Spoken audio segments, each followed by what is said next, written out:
Hi everyone, welcome to Lola's Frugal Life. This is episode number 329.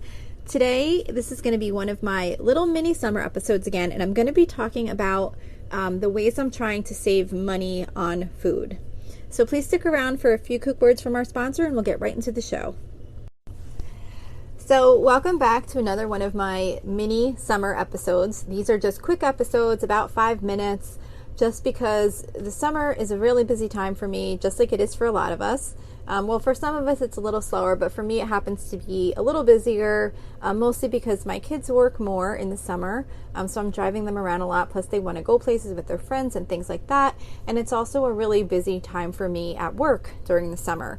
So I needed to scale back a little bit. So I'm doing these quick little episodes until September. The regular length episodes will start back up again. So for today's quick 5-minute episode, I wanted to talk about how I'm trying to save a little bit of money on groceries, because as we all know, the cost of groceries has gone up tremendously, and my grocery budget had started to get a little bit out of control over the course of time, because I had always had a really good handle on my grocery budget, like where I would pretty much come in on budget or very close to budget every single week.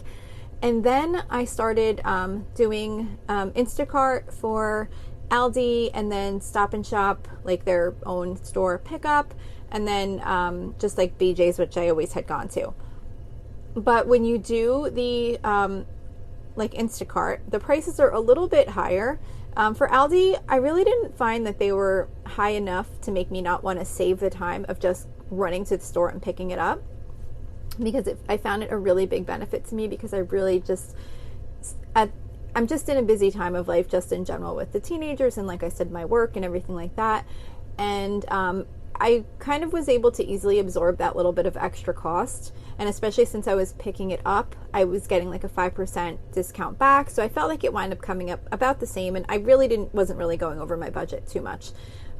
Also, by doing the pickup at Stop and Shop, I was able to get some things that weren't available at Aldi, and it was working out pretty well. It was a little bit more costly, but really nothing significant. I was able to absorb the cost. But then when the grocery prices started going up like crazy, I was having a harder time. And then I also found myself ordering more things from Stop and Shop versus Aldi, because Aldi, by me at least, kept running out of things, and I was afraid that I wasn't going to be able to get the things that I needed. And usually it seemed that Stop and Shop always had the things that Aldi didn't do. So over the last few weeks or so, I had, not few weeks, more than that, like maybe a few months at least, I just found that I was continuously coming over budget significantly with my groceries. And I had also started letting my daughter add some things whenever she wanted to the Stop and Shop cart, and she would order things that weren't necessarily on sale or that weren't necessarily the types of products I would normally buy, like really high-end stuff. So we have since taken some steps to save some money on groceries. One being starting to go back to order more from Aldi, because it seems like some of the shortages that they were having have lessened. Like it seems like I'm mostly able to get everything I'm ordering now. And I'm also being more mindful of comparing the Stop and Shop prices to the Aldi prices, because there have been instances where something was less expensive at Stop and Shop versus at Aldi. And I'm also being more careful of checking what my total estimated cost is going to be, which is what I always used to do in the past, and I really got out of the habit of it, before finalizing my order, so that I could make adjustments if needed, and also so that I would know how much left I had available to spend at BJ's, so that I could adjust there also if I needed to. Because, like, for example, if I have a really tight budget week and I need to buy something like paper towels or laundry detergent or something like that, I'll just hold off till the next week, because I usually try and keep enough of those that I'm not in an urgent situation where I have to buy it right away.